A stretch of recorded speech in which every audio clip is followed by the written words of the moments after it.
Thank you everybody here for attending and taking some time out of your Monday to spend it here with us. Before we get started, just want to give everybody a quick reminder that we will have a Q&A session at the end of the workshop. If you have any questions while we're going, you can feel free to use the question and answer feature up on the top of your screen. We can fit them in as we go along or at the very end. So with that kind of out of the way, I'd like to introduce our special guest speaker, Erich Schmidt. Eric's a former probation officer turned cybersecurity detective and technical advisor.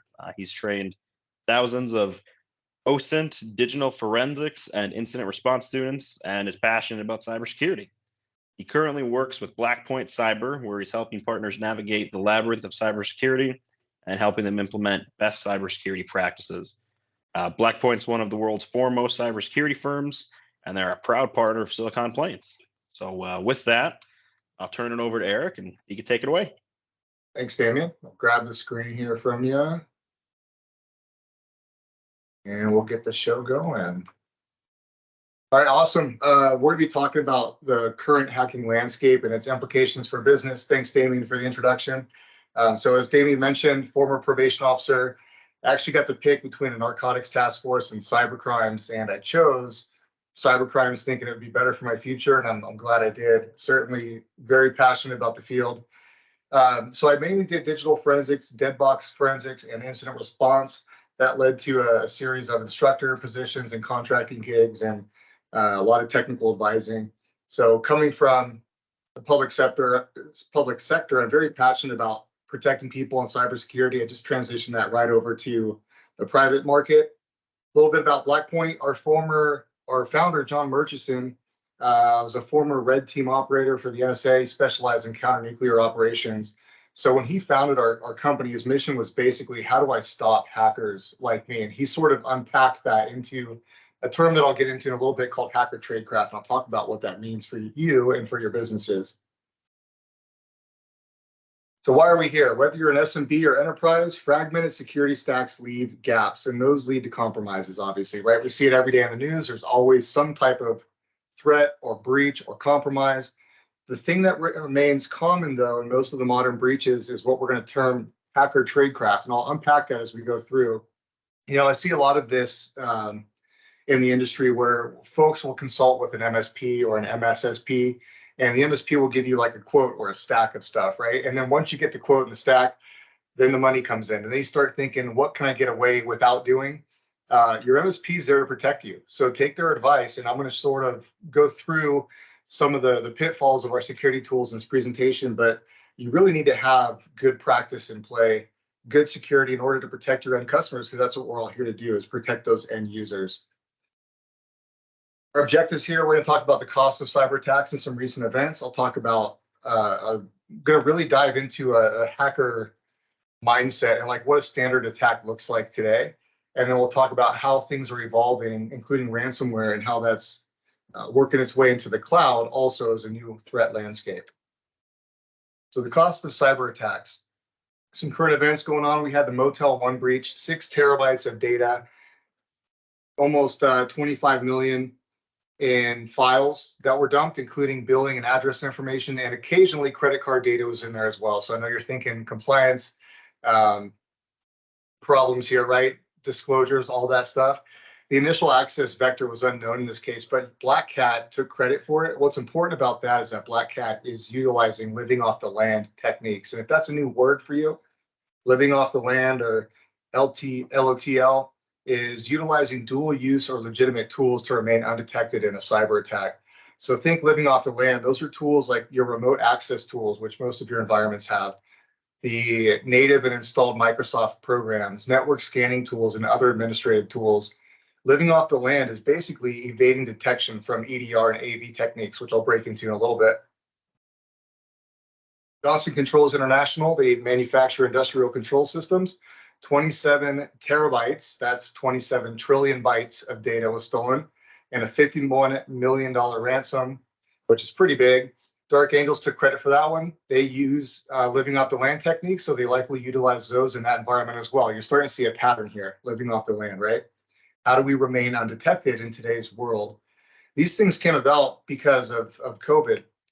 We had this massive shift to working from home, EDR tools were really good at detecting and stopping malware and signature-based detections, but what they weren't good at is detecting the tradecraft, that hacker tradecraft and living off the land techniques. Big one I'm sure you're all familiar with, MGM, valued at 33.9 billion. Basically a voice scam, phishing scam, social engineering scam. A LinkedIn profile was targeted. That led to the network intrusion after a 10-minute conversation. Again, likely utilized living off the land techniques. I believe an affiliate of Black Cat claimed this one as well. And the systems were down for 10 days, costing, the new numbers are reporting $100 million. So definitely a big problem. And again, living off the land techniques. And if we go back to last decade, most of the attacks involved these sort of things, these living off the land techniques, and it wasn't malware. Quick stats here, the cost of a data breach for small to medium business, $18,000. I would argue it's much higher than that by the time you get through all the legal talk, the incident response, consulting fees, so on and so forth. Only 14% of businesses are prepared. I probably agree with that one. I always answered to the ones that were unsuccessful, right? The ones that got ransomed. The thing about the cost is when I come in to do an incident response, you'll pay as a business owner basically any amount of money, right, to make your problem go away, when that money could have been better invested in the right security tools. And that's a big takeaway from this presentation. $8 trillion expected to go up. We all know that this is not a problem that's going away. It's here to stay. And the interesting one from IC3, which is the FBI's sort of case consolidation, it's somewhere that consumers go to put cyber reports in or complaints. BEC was a leading cause, and they got 800,000 complaints in 2022. BEC is on the rise. That's going to be a cloud compromise attack, specifically Microsoft Cloud, and we'll talk about that near the end of the presentation here. Cloud attacks are on the rise, by the way, that we're seeing. Come on, there we go. So as a small to medium business owner or large enterprise, whatever, are you prepared for the following expenses? This is going to be probably the worst day of your business in an incident if you happen to get to the end of ransomware. You got to think about IR firm consulting and investigation fees, the legal fees to hire lawyers to get this stuff through, your rising insurance premiums. Once you've been breached, that cyber insurance is never going to cost the same again. It's going to be a lot harder to get insured. You've got downtime. You've got to look at backups and getting all those systems in place. You've got to worry about the ransomware payment itself. How much are they charging you to get your data back? And do you have access to negotiators to help you either pay if you choose to pay or not pay? If you don't pay, what's the cost of having your data out there on the dark web to you and your customers? Remember, we're protecting the end users here, their data. You're responsible for that as a business owner. Cost of reverted backups, we talked about that. Staff coverage, while you're all running around working with law enforcement or your IR consulting firm, who's going to cover the day-to-day business? Who's going to deal with the compliance notifications and the client notifications? Are you going to pay for some type of credit monitoring service for your customers after litigation? Loss of customers due to lack of trust, that's a big one. We see repeat names in the industry, right? People that have been breached over and over and over again, multiple times. That hurts the business for sure. And then the stress. Like I said, the incident, the day that your business is ransomed is a horrible day. It's extremely stressful for a long time. And it's not like you work through it and it goes away. That problem happened, and now you got to deal with the fallout from it. So it's better, and this is how I always thought in law enforcement, if we could just find ways to prevent this stuff and direct our funds towards prevention, would be much better for everybody involved. I hear a lot of times some of these things on the screen here. I always tell folks it's not if, it's when. I hear a lot of, if we just put in MFA and do phishing training, we'll be okay. Has that worked for anybody else? We're probably good with just an EDR AV. This is talking about the cherry picking solutions, right? When your MSP recommends security solutions to you, there's a reason for it. It's because they're getting their data from threat intel and industry news. We know what tactics are being used. So when they recommend something, it's likely a product that you should have. We're a small shop. We don't need a 24/7 SOC. Cyber criminals don't work 9 to 5. It's often late hours, early morning hours, weekends, holidays, when people are less likely to be monitoring this stuff. We have a small security budget. I totally understand. But remember, when that day comes, it's going to cost a lot more to get through this, not to mention you've now not protected your customers' data. I hear this one a lot too. My firewall is going to stop the attackers at the perimeter. So there's this thought in cybersecurity that if I could just stop people at that first knock on the door, then they can't attack. But we know that there's vulnerabilities and zero-day exploits in firewalls and configurations and VPNs. So it's not about stopping them early. It's how do we stop them when they're in, because that's going to happen. And then the final one is my favorite. It's not going to happen to me. We're going to talk about that in just a little bit. It's not if, it's when. In fact, many of us are probably the victims of cybercrime, whether or not we know it. I went through a breach 2 years ago in my household. It's not fun. It's just a matter of time, especially if you don't have good password policies in place. So let's walk through a recent sort of the traditional adversarial methods that we're seeing. I'm going to dive into each one of these categories here on the chart, but in general, a hacker, a threat actor sort of has to follow a generic timeline. And then within that timeline, there's repeating steps like step 3 enumeration. They're constantly doing over and over again. But in general, they've got to find a target. They do their research, they do their recon, they do their homework on their victim. And then they need to find a way in. Is that going to be through spear phishing or insider threats or 0 days or exploits? Who knows? Maybe they're going to pay for access or buy it through an insider. That just depends. When they get on the box, step 3, wherever they land, there's a lot of things a hacker has to do to figure out where they are, where they want to go, and what data they need to get. These are crimes of opportunity. I'll talk about this in just a second, but it's not necessarily that a threat actor is specifically targeting an organization for some reason. A lot of times it's just they did a scan, they found a vulnerability, and that's their target for the day. Once they get in and figure out where they are, they need to spread laterally, figure out who needs whose account do they have to compromise to get further access. They need to establish persistence, meaning that they're still in the machine remotely. They're hunting for users, they're hunting for files, client data, all your important stuff.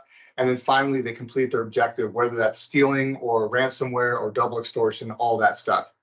That red zone there, mostly number 3, we refer to that all as hacker tradecraft. I've mentioned this a few times, but those are the specific actions that a threat actor must perform during a cyber attack to accomplish their mission. I'll break that down.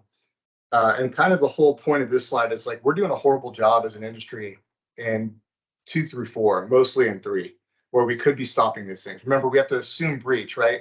People are getting past the perimeter defenses, the firewalls. So we have to operate with this mindset of what now once they're in. Just assume that you've been breached. So that phase 1, that first phase planning, imagine you're a hacker. Who would you target and why? Crimes of opportunity, okay? You got to think less about why me and just worry more about getting targeted in general. Threat actors want money. That's what they're after. They're financially motivated. They operate as businesses.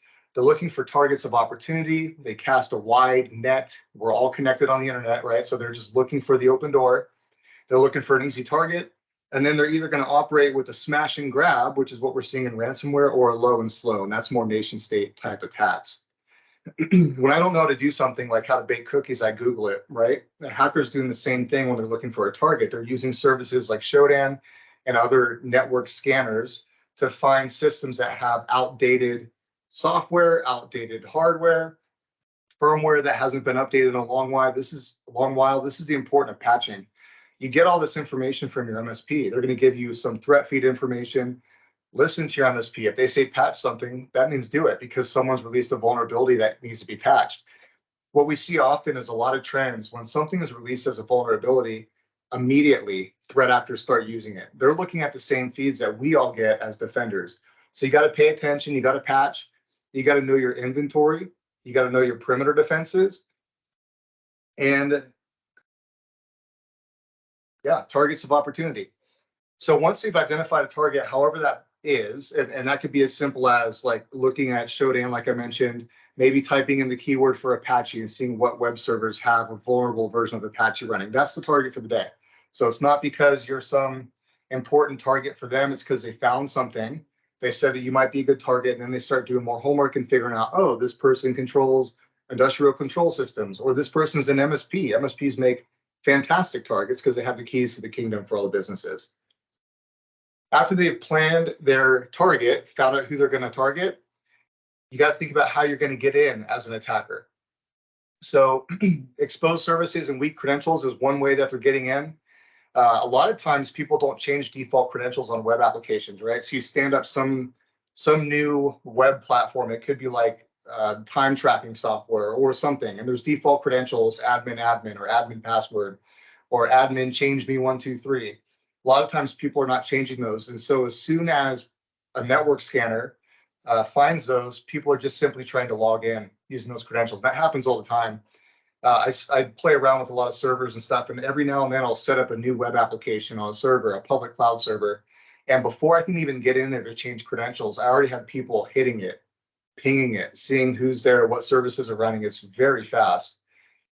Phishing and spear phishing is another way in. That's social engineering, right? That's sending the email to the employee. That's attacking the human, which we can't control. Education is great, and it's super key to have your organization. Phishing training, HR and social engineering training, all those things are super important, but unfortunately, about 80% of the time, it still works. People just still click on stuff, or they're not familiar, or they don't know, or they have that gut feeling and they do it anyway because they're too scared of the repercussions of reporting, unfortunately. And then there's 0 days. All these to say, just assume breach. They're going to get in if they want to get in, right? Once they've identified a target, the likelihood of them getting in is very high. Step 3, enumeration. Once you're in, did you bring a network map? So imagine if I kidnapped you and I dropped you off in a random city overseas and you didn't see how you got there, right? That's what a hacker has to do. They're going to land on a box. They may not know anything about your network. They don't know where they're at, what machine they're on. They have to do some basic things called enumeration to figure out who I am, where can I go? Like what files do I have access to? What network shares can I see? What permissions do I need to get there? Do I need to compromise admin credentials? So on and so forth. So these things, this is the hacker tradecraft part of it, enumeration. Regardless of how an attack occurs in the modern day attacks, hackers have to do these things to accomplish their mission. And this is a really good opportunity to stop them when they're doing these activities. EDR and AV have a really hard time at detecting this because it looks like a lot of normal administrative functions, scanning the network, checking privileges. Those sort of activities are probably not going to be flagged by EDR and AV tools. The industry just kind of is terrible at this part. So we call this dwell time. This is the time that a hacker is in your network, maybe unbeknownst to you, but they have time to sort of poke and prod and see where they want to go. This is a really good time to try and stop them. Finally, they need to start spreading laterally to other machines. So what do you want? When you're a hacker and you're in there, you've already established persistence, you're poking around, nobody's detected you yet. What do you want to do? Do you want to bring over more tools? Do you want to target user data? Do you want to compromise accounts and get keys to the kingdom? Do you need to do that at all? Or are all the other users set up as administrators? It kind of depends. Did you bring your tool bag? So did you bring other tools? Did you bring things like Mimikatz to steal and harvest credentials? A lot of threat actors will utilize third-party tools to conduct their business. And that's part of living off the land, right? Is using tools that maybe a lot of network administrators are using that they're not flagging as malicious in their environment. And then what's your ultimate goal? Are you trying to deploy ransomware for money? So all things to think about. The hacker has to accomplish all of these thought processes to get to their objective. The big one is that third one, enumeration. And once you start seeing things like people poking or knocking on the doors for your network shares, you're about T-minus 20 minutes out from being totally owned. So really key to start tracking attackers during these phases. Finally, the objective. Once you complete your objective as a hacker, you get paid, right? So now what? Do you wait for ransomware payment? Or are you going to be negotiating with your victim?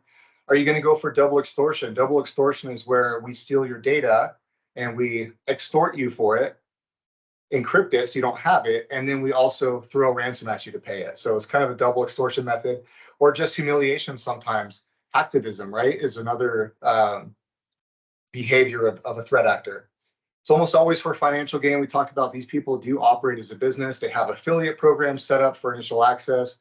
I get a cut, you get a cut. If you give me stolen credentials or you're an insider and you provide me with access, you'll get a big cut of this. And we all know that those employees aren't going to get fired during a cyber incident, right? So insider threats is somewhere that I think we need to do better as an industry looking for. Things that have been recent in the last decade or so have involved the following tactics. So remote access, right? These hackers are more likely than not going to be accessing your machines remotely. It's rare that someone's at the box. We do see some of the USB style attacks, right? Drop them in the parking lot, see if you can get in. Those are still common. Stolen credentials through account compromise. Enumeration and reconnaissance is always a process during a threat, during an attack. Privilege lateral spread, almost always common. Most of the breaches in the last decade have involved EDR and AV tools. They were already there, they were already in place. So then why did all this stuff still happen? And that's what we're talking about. This is living off the land and hacker tradecraft. Most of those had SIMs or SIEMs, depending on how you pronounce it. They were looking at logs, maybe flagging login activities, etc. But the big takeaway is in the last decade, there hasn't been much real true malware for the small, medium businesses and enterprises that are getting compromised. Think about MGM. No malware involved. Living off the land tactics, right? Phishing and living off the land to compromise a massive organization. Big takeaway, not malware. That's what your EDR and AV tools are looking at. Still key. We do love EDR and AV. You absolutely need them, but it's not what the current trends are showing as far as the methods that our attackers are using to get away with data. So here's kind of our take on the cyber defense matrix. Up top, you've got the sort of phases of an attack. There's this principle called left of boom, right of boom in the military. The cyber industry has sort of adopted it. Left of boom being everything that happens prior to boom, which is when you're ransomed and your data is hosed. So asset visibility is super important. Network inventory, asset discovery. You need to know what machines you have in your network in order to prevent them. Network hardening, those are things like your firewall, your perimeter defenses, enabling every control you can to harden your network. That could be MFA, it could be utilizing password managers, principles of least privilege, zero trust principles. All of those things should be used absolutely. Threat detection and real-time response, 3 and 4. This is where current tools sort of miss it here. This is the hacker tradecraft stuff. A lot of things don't detect that living off the land tactics. Right? We saw that in MGM. So the hacker's already in your environment. They're poking around, they're doing things, and you might not detect them. You probably won't, depending on what tools you have in place. So we have to assume breach mentality, real-time response. Once we detect them in our network, our environment, we need to be able to take immediate action on them and do things like isolate those machines or prevent further spread before the boom. That's the ransomware getting launched.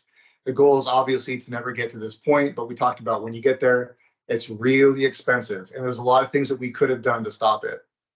As I used to go to incidents in the past, hindsight's 2020, right? It's always perfect, but in every breach I saw, absolutely could have been prevented and stopped by spending a couple more dollars per month for an endpoint solution or an MDR or what have you. There's always like one little piece that people just forget to get when they're going through and purchasing their security stack. Here's some TTPs that we observed from Black Hat. Maybe a little technical, but as we go through some of their attack methods here, in this environment, you'll notice that they use things like command to do some basic network commands, figure out who they are, where they're going, right? We talked about enumeration, seeing what privileges they have. They use free tools, total network inventory, soft perfect net scan, advanced IP scanner. These are tools that probably some of the administrators have heard about. These are tools that threat actors are using also to scan and enumerate the environment. These are free. They're probably not going to be flagged by your EDR and AV tools, but they're being used by threat actors to conduct their operations once they're inside. They're doing things like changing registry keys to change credentials from being encrypted to plain text so that they can steal them. They're using things like total software deployment, which is also free, and Windows tools to move laterally throughout an environment. They're using other commands and RMM tools like Splashtop, Atera, TeamViewer to maintain remote access to those sessions. And they're also hiding themselves by modifying other registry keys, such as the uninstall key. And then ultimately, they're exfilling using WinSCP or Megasync. Megasync is, in my opinion, always a red flag unless you're using it in your environment. But these threat actors are using free tools and things like Megasync to install a client on the endpoint and then exfil data just like you would with Google Drive when you go to change your employee files or OneDrive. All this stuff still left a boom, right? If we could stop them here during all of these activities, they still haven't been successful and been able to ransom that machine. They may have gotten some data out, but if they don't ransom you, you're still left a boom. So there's a gap in your security. We talked about these: identify, protect, detect, response, and recover. We really want to hit it in that detect phase, that red line there. And how do we respond once we catch them during that dwell time when they're sitting in your environment? Ransomware is changing. It's getting fast. So we talked about smash and grab versus low and slow, the nation state stuff being more low and slow, long-term operations. Now it's almost like robbing a jewelry store, right? Get in, break the glass, steal all the jewelry, and take off. Groups like Black Cat and others are going to Rust for their code for ransom programs, which makes it extremely fast. They're also targeting your backups, any kind of solutions you have, whether it's native in Microsoft, even just file history or volume shadow copies. They're going after all that stuff. We talked about the businesses evolving to be ransomware as a service and incorporating affiliate programs, which is lowering the barrier to entry. So now it's a lot cheaper to get people involved. Recently, there were teenagers, right, assisting. I think it was MGM or one of the other groups, but there were young kids getting involved with this stuff. The speed is increasing significantly. We talked about that with Rust. And then they're utilizing advanced techniques. You know, these people have software engineers, right? This is a business. So they have engineers just like we do to make things faster, fileless malware that's operating only in memory, things that we're not detecting. This is called the pyramid of pain. There's two ways to look at this. One way is from a defender's standpoint, how hard is it for me to monitor these things in an incident? So on the left-hand side, you see network hardening and asset visibility. That's pretty easy for me to do that stuff. Like I can look at the hash values and the IP addresses, the domain names, all the indicators of compromise. My tools, EDR and AV tools, are probably going to catch those. Then we go up to network and host artifacts, tools, and TTPs. These are all the things that are harder for me to detect as a network administrator as we go up the chain, right? We talked about TTPs, the hacker tradecraft utilizing living off the land techniques. Really hard to determine if that's malicious or not if you're not looking for it.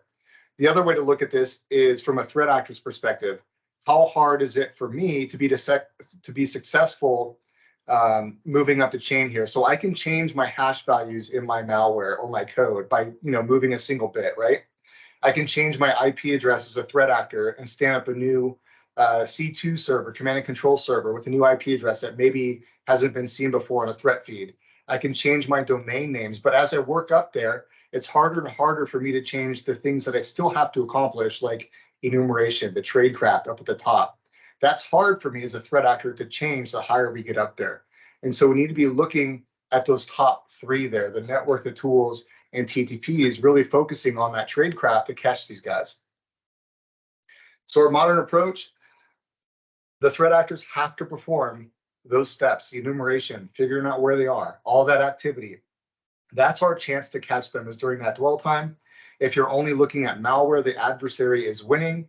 We need to really focus on those 5 pillars that we talked about and that lateral movement phase. Here is that chart again. This is where an MDR or managed detection and response solution comes into play. So you have EDR, endpoint detection and response, and antivirus. You should also have some type of MDR, managed detection and response platform in place. Your MSP can help you out with this. This is really looking at the behavior through a 24/7 SOC, eyes on glass, people looking at your environment and threat hunting, and then taking immediate action when they see something fishy going on. So MDR, real-time threat monitoring, that's what it is. It also allows an analyst to take an active response. We're talking about a 24/7 team of dedicated cyber professionals, right, who are well-versed and well-trained in this sort of stuff. What MDR is good at doing in a general sense is, let's say you have a login for an RDP to an administrative account. A good MDR with the SOC analyst attached to it is going to be looking at that event and saying, somebody logged in. I don't necessarily care who it is, but what are they doing once they log in? Are they doing things like trying to enumerate the network? Are they checking privileges of the other users? Because that would be a suspicious activity. An MDR solution is going to give you that. So you've got EDR and AV looking at malware, and you have MDR looking at the actual behaviors, the hacker tradecraft that someone has to do once they land on a box. The cost, though, is pretty high. If you're a small to medium business or an enterprise, running a SOC is extremely costly. You're talking about 50 grand a month in labor. That's for 5-6 employees to cover around the clock. Remember, hackers don't operate 9 to 5. They're all the time. You got to pay for rent, utilities, hosting equipment, training for these folks. and the MDR technology itself. That's expensive, which is why we rely on MSPs and software solutions to do this for you. It's really hard as an SMB to really catch hackers if you're trying to do it yourself. You need to work with an MSP to get this done. Moving into the cloud. So we talked about kind of the ransomware attacks, which are very prevalent and increasing, but the cloud has now brought this whole new problem, right? People have been talking about the cloud for a long time.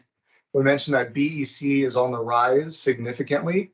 A good MDR solution is also going to extend to the cloud and monitor your cloud environments just like it would for an endpoint. So instead of EDR, a good MDR cloud is going to also monitor employee logins through M365. They're going to monitor mailbox rules such as suspicious forwarding rules and help reduce the BEC compromises.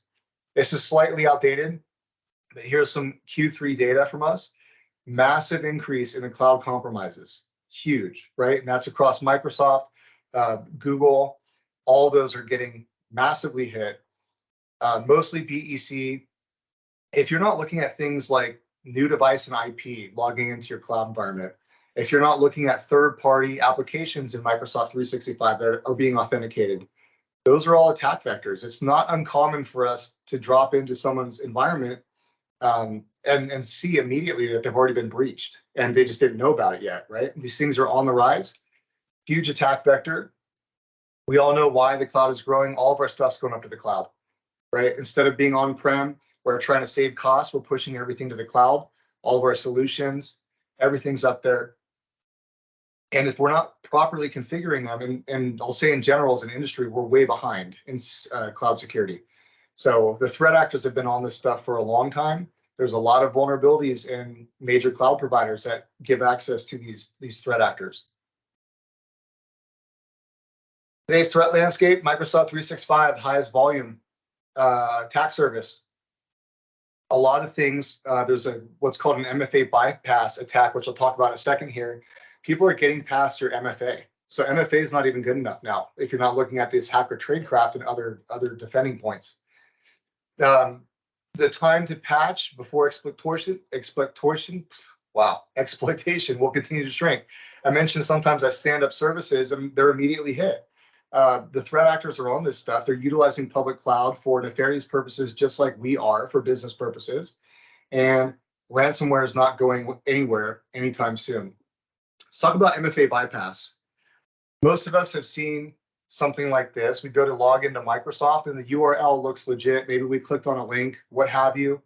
There's an attack called an MFA bypass where maybe I just change one letter in Microsoft Online. Maybe it's Microsoft Online where the I's are ones, or it's m365.com, which is not a Microsoft website, or it's a different keyboard language like Russian and it still looks like an M, but it's not really an M. There's all sorts of ways to manipulate a URL in order to trick. Remember, we just have to get one, right? We don't have to trick everybody. We just have to trick that one person and clicking on a link.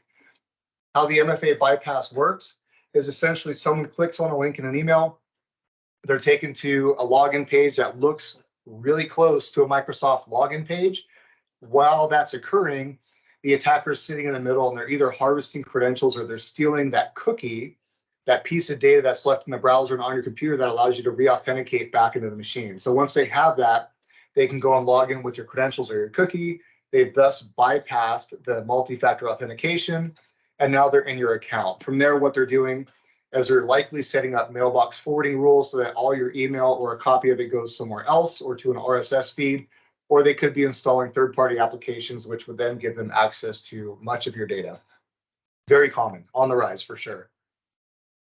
So what does good look like then? Like, how do we kind of wrap it all up? The big takeaway, focus on hacker tradecraft. You got to have a good SOC, a good security team that's looking at the behavior after an action. So after a login, after a network share, you need to look at the behavior of what people are doing after that point in time, because your EDR and your AV might miss some of the tools that are being used to do that, like we showed in the Black Hat slide there. So what does good look like? Start with the security framework. It could be NIST, it could be SOC 2, it could be ISO, whatever security framework that you have to comply with, start there. There's a lot of good takeaways and things to look at in those guides that will help you establish a really strong base for your security. Utilize zero trust concepts if you can. That includes all sorts. That could be zero trust for applications where nothing is allowed to run unless you allow it. It could be implementing MFA. It could be validating every login. So utilize zero trust concepts, get proactive and preventive, use those defense in depth models, the security onion, have strong perimeter security, have monitoring in place, use AI where appropriate if it makes things easier for you. Harden the cloud is huge. You got to harden the cloud. Enable MFA on every cloud account. Even though there's MFA bypass, you got to have MFA in place. We see it all too common where it's just a straight walkthrough from stolen credentials. Have a cloud security awareness program. Extend your training, your phishing training to cloud security and talk about URL manipulation and all those things. And then review secure app usage. That's specifically referencing authorization for third-party apps in like a Microsoft cloud. The big one, of course, is focus on hacker tradecraft and the behaviors that every attack, every threat actor must accomplish when they're doing things like ransomware. Any questions? And I don't know if I can see them, Damien. I'm not sure if I can or not. I don't believe so. There is a couple of questions here for you, though. Okay. So the first one I have here, is there any particular threat that you think people need to be on the lookout for? I think in general, it's like not a specific group necessarily, but any ransomware operators, Black Cat, whoever that's utilizing living off the land, I think that's a big one. You've got to have something in place to track the behavior. And even further, if you can block the applications that are dual use tools like NetScan, Advanced IP Scanner, any really Windows tool that doesn't need to be working in your environment, blocking those for sure is going to really help prevent a lot of these recent attacks that we're seeing, things like the MGMs. Okay, perfect. The next one I have here for you is how much is artificial intelligence changing the way businesses need to approach security? Good question. I think AI will be able to replace like a tier one analyst based on all the data coming in, right? If you've got a really good data set, you can see what's suspicious and what's not. I think we're always going to need to have human eyes on glass to detect things like the behaviors. So to look at once that authentication happens, when that RDP happens, what is that person specifically typing at the command line? What are they doing on that box? And I don't think AI may or may not get us to that point. I think it's always going to have to involve a human to interpret what is going on based on recent trends that we're seeing in the actual intelligence coming from these groups. But I think it'll help at a base level for sure. Okay, perfect. And then last question here, what is the number one thing that you hope people take away from this workshop? Focus on the tradecraft. It was such a, coming from IR, I'm so used to looking at artifacts and like, show me the jump list and the link files and, looking at logs and stuff. But that's all post breach. There's so many things that we could have looked at between the intrusion and the breach that could have been stopped. And I think that's where we have to shift. We got to shift left, right? Shift left and boom. We've got to really focus on all those actions that someone's taking on a machine once they get in. Perfect. That was the last question. So that kind of wraps everything up here for us. Thank you, Eric. That was awesome. Really insightful. Hopefully everybody got something to take away from that. Thank you, everybody, for taking some time out of your Monday, and we'll see everyone next time. Thank you. See you soon.